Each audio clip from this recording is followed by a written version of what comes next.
Minute. Hold on, wait a minute. Everybody, wait a minute. Wait a minute.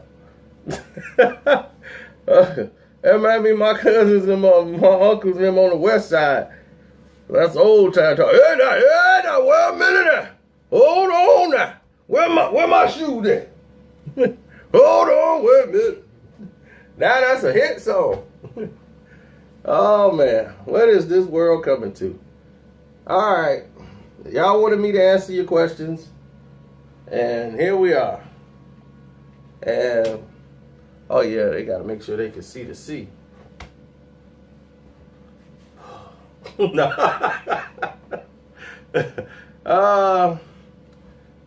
most questions I got, and it is shocking, came from a video that I knew would stir up some news or controversy or whatever you want to call it.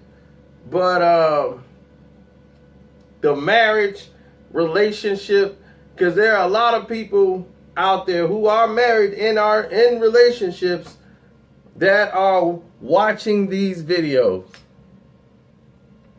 And we like to say thank you for watching them. I've met a lot of you in person at the airport and at mostly airports, sporting events, and hotels, different walks around the earth. I mean, the one person found me by my voice. You know how many millions and millions of people that they are and that's on YouTube? And somebody recognized my voice talking to someone else at the airport.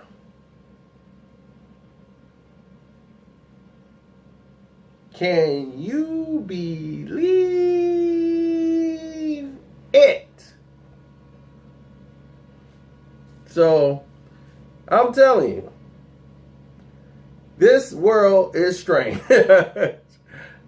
Now, first question they got, and this woman, she actually put the question on the actual comment section, so you got to see it, and I responded to it, but she was saying how she asked her husband, was she anything like the person I described in the video? And her husband said, no, of course not, babe. You ain't nothing like that. So she came out there bad and bold. See, not everybody's like that. Ma'am, let me inform you on something. And dude, I don't mean to get you hit with a frying pan, but everybody in a relationship who's ever been in one knows it's an unspoken, untrained rule. It is in their DNA of every male. When a woman turns to them and say, am I like that person? We automatically know to say, no, you ain't nothing like that. Man, this is exactly like me. He know better. He ain't gonna tell you nothing different. You can go back to him, baby. See, he just, not everybody, like, he just can't accept it. Baby, you are nothing like that. You are special. This man I understand, this man has to sleep at night in the bed with this woman. That means when he go to sleep, his trust is all there for this woman. How many wives have shot their husband while they were asleep? Happy wife, no knife. That's the saying. I don't know about that other saying they got. I mean, that's a heck of a trust. I have my wallet before I go to sleep around a chair. My car keys are stashed. I don't trust nothing. It ain't going. She be, where's his wallet? And be like, it's on me. And if you touch my wallet, I'll wake up. Huh? What's going on? You need something? What you looking for? Where's the car keys? I think I left some in the car. Oh, don't worry, I'll get it. You ain't getting in my car. Another person says, well, why'd you break it off in 2 months when you were with a person for a year? So, well, what did they do differently in the first year that they did differently in the 2 months you saw? Well, here's the thing. In a year that we dated, she never lived with me. She been to the crib, never lived with me, never lived with her. And the thing is, I spent the night over there before. I even had a drawer. But the thing was, her and her sister were roommates. And her sister's boyfriend and them, they got, serious, and they decided they want to get a place together and move out. And they finna start moving to having a family, getting married, things that people do. So now she's got to pay the whole rent on her own. So it's not about like, I want you in here because I think it's time we go to the next step. This was, I need a roommate to help me out with the rent, and I know you looking for a place. This way it's cheaper for you. You already comfortable. You know the place already. Boom. You ain't no commitments. It's month by month. You fine. My name ain't on the lease. So I'm looking at every possibility which was lining up perfect for me. I'm like, I'm saving money. Every month I can put extra in the bank. I got this going on here. I can't lose.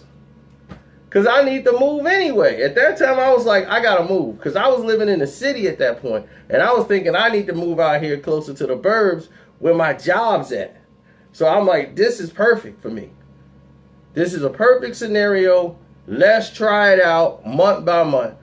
First month, all the stuff that she didn't used to care about and didn't care, and I can do whatever I want to do. There's no attachments. I can do what I want. I don't bring anybody in the house or dates or anything. She just got real picky all of a sudden because she wants to plot my comings and goings. Like, I'll leave and come back. Hey, where you going? You just jumping up and I got a key. I paid rent. My half of the rent's paid, right? My check didn't bounce, did it? Yeah. So what you talking to me like I'm a kid? I don't have to tell you where I'm going. We're not married. I can go when I want and leave when I want. I'm paying my half of the rent. I'm not waking you up in the middle of the night. So she's mad because I just jumped up and go. I just got up, grabbed my keys and go, and I ain't tell her where I was going. And from that point on, it became my shoes got to go exactly here. And I'm like, I always put my shoes there. And I always do. I don't like I forget and I'll just... But I'm like, look, I got to go to the bathroom. Boom, I had to beeline straight to the bathroom. I ain't got time to kick my shoes off. I got to go. So when I came out, I'm going to put my shoes over there. I didn't get the chance. She was just looking for something to go off on, and it became repetitive. Every little thing, and now I don't want to go do certain things with her, and she want to lay up with me 24/7 while I'm trying to work and do other stuff. She just want to lay up under me 24/7. I'm like, this got to stop. I can't do this. This ain't gonna happen. No, not for the rest. No. You gonna turn this into a rest of my life thing? My rest of my life gonna be like this? I'll have gray hair by the end of the year. Not gonna be me. If I had stayed there, I would not be here. Believe me, here is a lot better than there. So, next question. What kind of books you read? You seem like an intelligent brother. Well, plenty of books I read. I read books on relationships too. It's a book called His Needs and Her Needs. It's a very good book. You should read that. I mean, excellent book. It breaks down a lot of problems and a lot of different issues in the relationship too, and how to deal with them. And this teaches people how to work together instead of one side bulldozing another side. See, that's another thing in relationships that happens, and you don't even know you're doing it because the other person's been allowing it for so long. It's called bulldozing. They just get their way. They're so used to having their way, and they make you like their way. Like, come on, we finna go do this. Oh, it's time. Come on, baby, let's go. He never thought to ask, do she even want to do it? Does she like it? Does she not? She might not like it every Thursday, and you might make it, you're excited, so she's like, well, he's excited, so I'm just going to roll with it. See, these type of behaviors and things, they happen all the time. Oh, I just got a new book. That might interest you. The Tesla and versus Edison.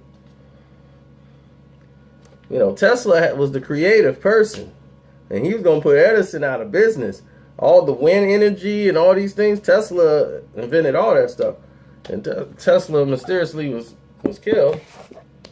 And people seized all his inventions and all his blueprints and all his work.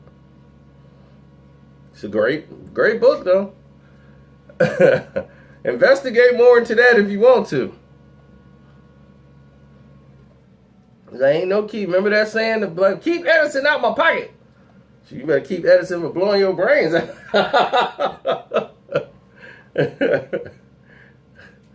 Okay. Why am I flip-flopping on the NBA Finals? Why don't you... I never hear you talk about the Detroit Pistons. I do talk about the Detroit Pistons. I talk about the bad boy Detroit Pistons. And this team here is just bad because the coach don't fit. The Van Gundy coaching style, he does not know how to sub. Drummond's not in shape yet, but they'll be all right. They made some acquisitions which keep them competitive. They'll be 7th or 8th. I'm just realistic. I'm not going to say we're going to be number 1 in the division. We're going to the chip, baby. Move down. Yeah. You know, I'm not delusional. I'm a realist.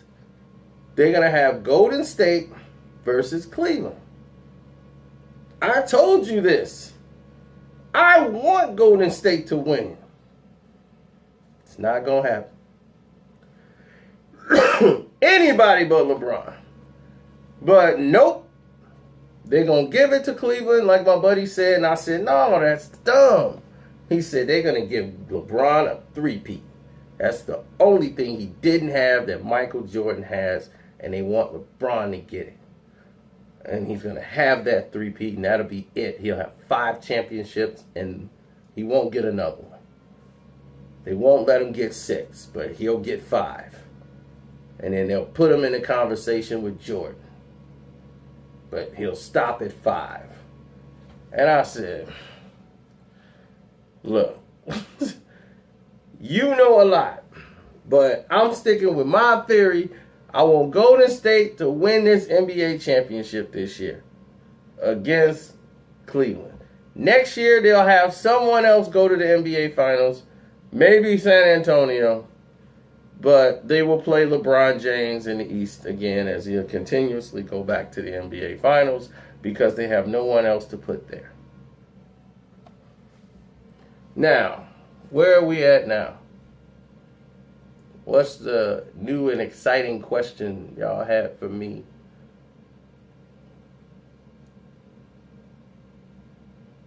When is my birthday?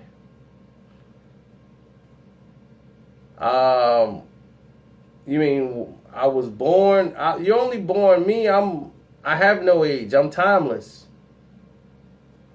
Truth be told, I'm timeless. You only have one birthday.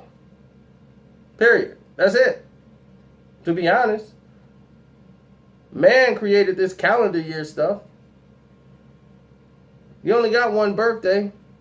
That's it. You're born, then you die. You have a birthday and a death day. Everything else in between that little dash in between, that's your life.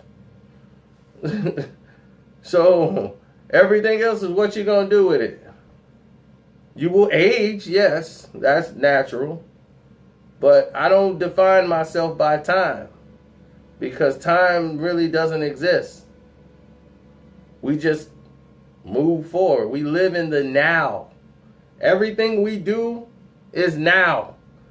This video right here is already old. See? Just that quick. We live in the now. So if anybody asks me how old I am, I'm 1. That makes sense. 1.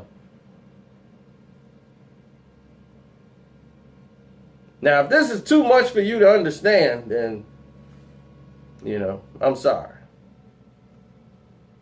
Then this question, why do I condone the behavior of Trick Daddy disrespecting black women?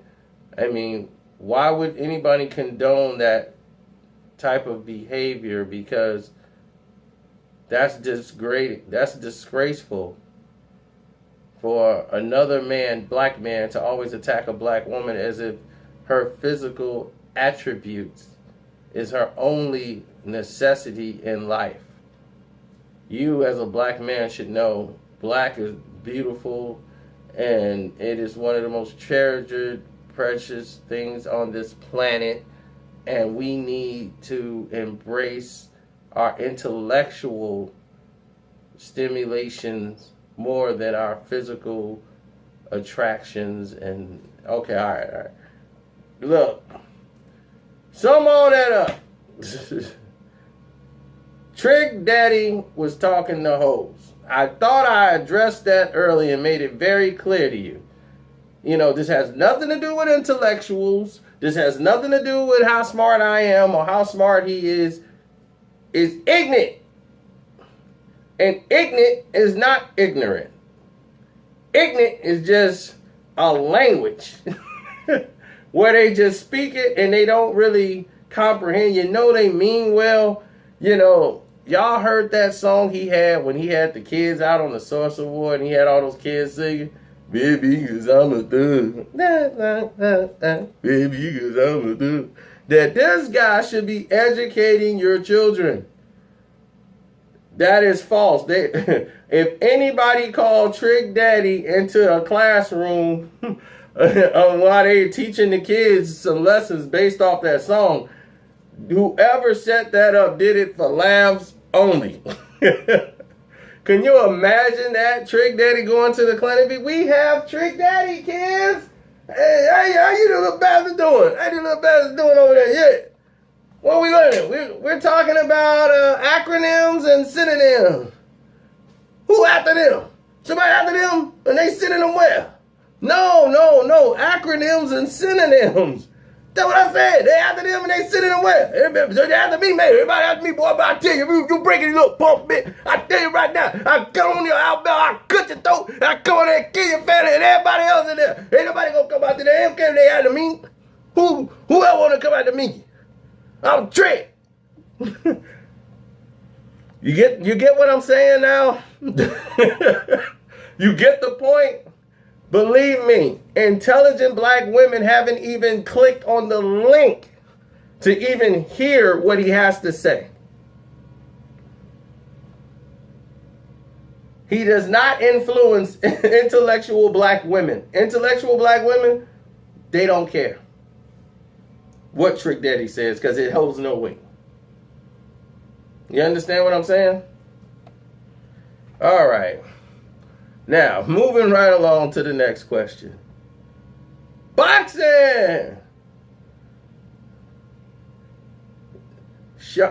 My man Sean Craddock is not a coon.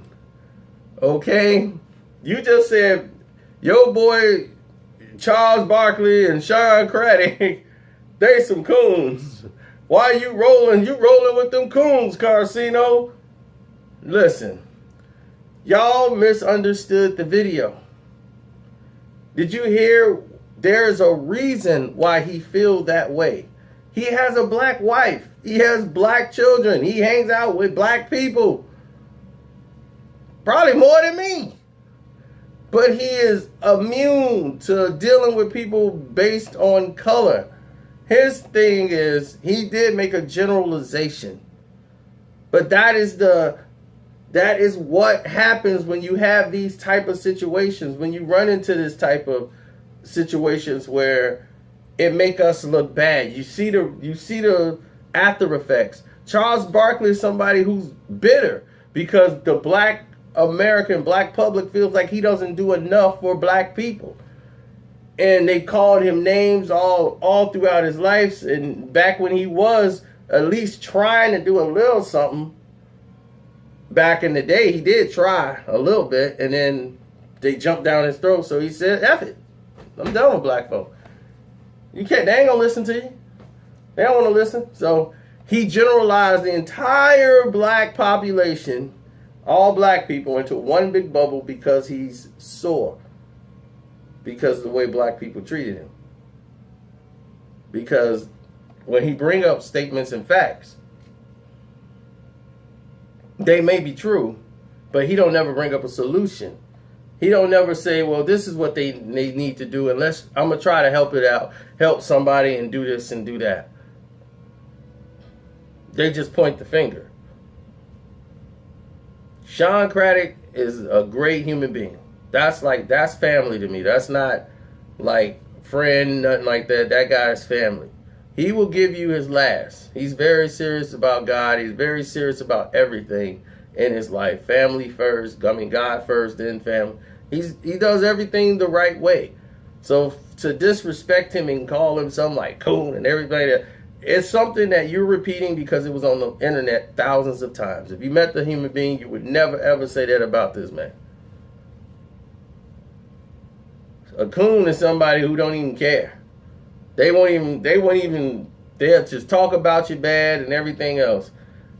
Sure, he generalized, but what would make him generalize you like this? It's because of the negative output that you guys put out, that they're basically hurling at you. You guys are doing the things that you saying, man, the way, man, don't want us to win. They want us to do drugs. They want us to join a gang. They want us to kill each other.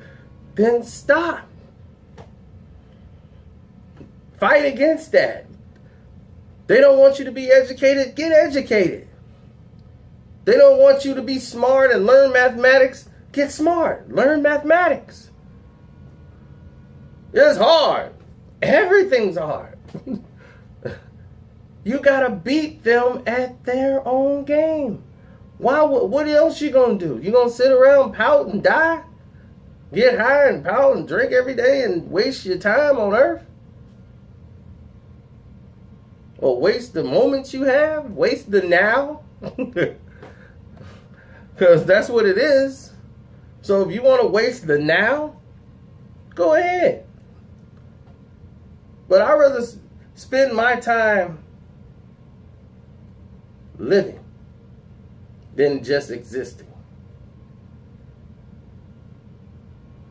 No, existing is just waking up, doing nothing, just sat around, watch TV all day, do nothing all day.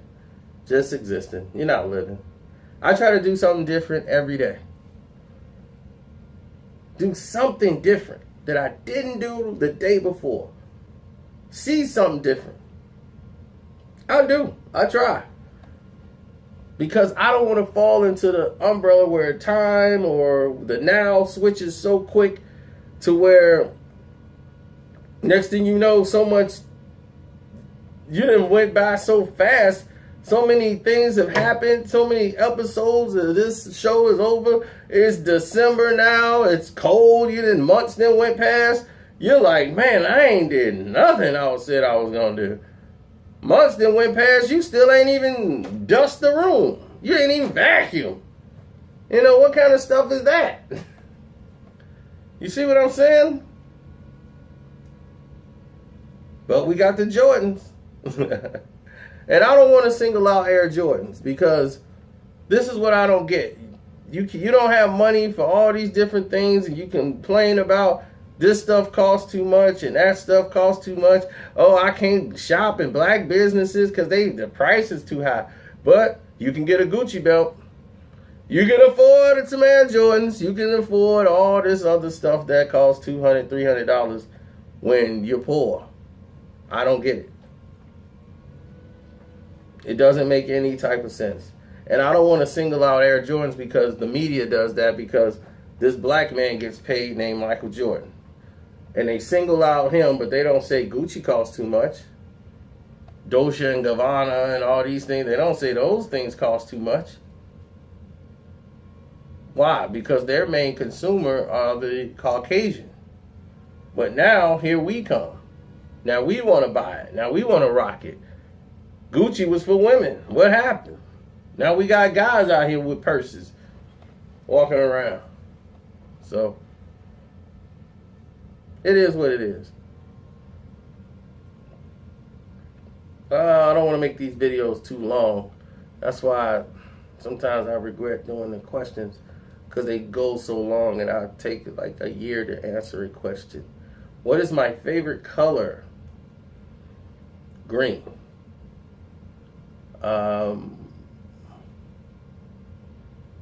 Same question.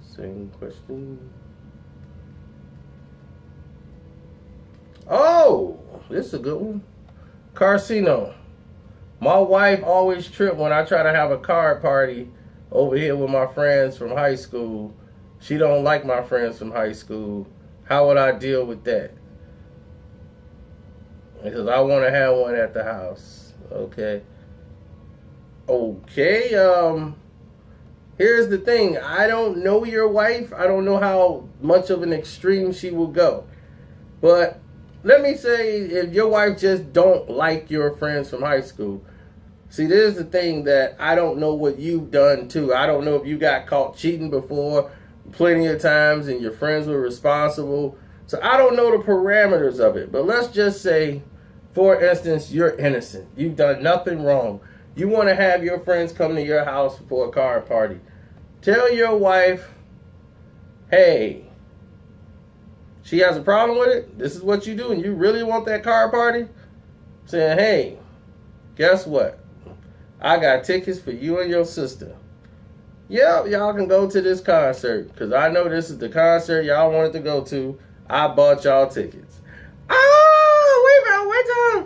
Make your card party that day. What you gonna do? I'm gonna stay here at the house and watch the game. Right when that thing come over, be like, yeah, we finna play some cards. I got the guys coming over. We're gonna just play some cards. You have fun. She ain't gonna care. If it's the group or band she want to see. That way you get out of it clean. So, believe me, if you got a problem with that would cheer it up. You know what your woman want. Be like, girl, you know how you want to go on the Rachel Ray show? Yep, here you go. You and your sister, you and your cousin. There you go. Y'all, I got y'all 2 tickets for the Rachel Ray. Oh, girl, we gonna see Rachel Ray. You gotta know what your girl likes. Use that to your advantage. Get your freedom. Next thing you know, be who's up, Dylan? Who's up? You, Dylan, next. Card game all night.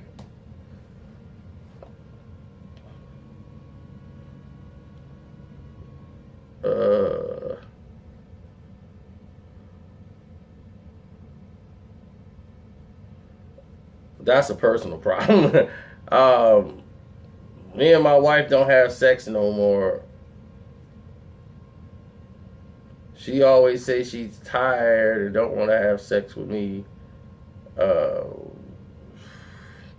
magic's gone. Should I be looking for a divorce? Because I'm still a sexually active man.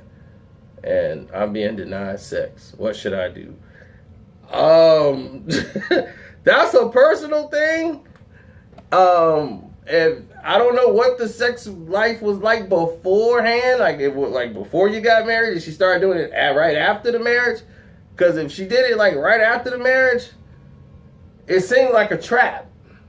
Like she just wanted to get married for some security reason, and now she's gonna make you want to divorce her, so now she can get some money. So I'm like, look, I don't know your finances. I have to see the situation. But looking at these variables, you know, that would be the case. Now, if you guys been together for a while and now she's getting to the point where she's tired, she just want to go lay down, I think you better start looking at text messages, start looking at emails, because somebody's doing something. I don't think she could go that long. She coming home, she tired all day. Be like, from work? You was never this tired coming from work before. You better start getting your private out. Yeah, I got to work a double today. Next thing you know, you go get that rental car and be following her. Where's she going every day? You better do something. That was my only suggestion. So, I mean, I'm glad y'all reaching out, but I don't know the variables, you know, so that's the only advice I can give you. I need to do more boxing videos. You forgetting about boxing. I do some boxing. We just did the whole 3-hour show. Jesse Vargas was on Robidoux Radio yesterday. I interviewed Jesse Vargas before. I put all the videos out. When I put the boxing videos up, y'all don't really watch them. Y'all watch them like 300 people may come back and go, yeah, boxing. Then you fade away. So I was like, why am I putting all this energy into something that the majority of you don't want to see? But I do put boxing videos up. You just got to pay attention. Go back. Well, go through the timeline. Go look and see all the boxing videos you have missed. But we do a 3-hour show with Chris Carson as the host. He kicks it right off. And we get caught up on everything boxing. We got a boxing website, boxingsocialist.com. How you miss that? Now, we're going way off topic here. If you're going to do something, bet Mikey Garcia get knocked out. That's a good bet. And I want to say thank you guys. And you might see the 4 videos in the corner thing. You know, eventually, if you're watching this, probably not early on, but yes, it's going to have like 4 videos in the corner because I can do that now. And I'm out.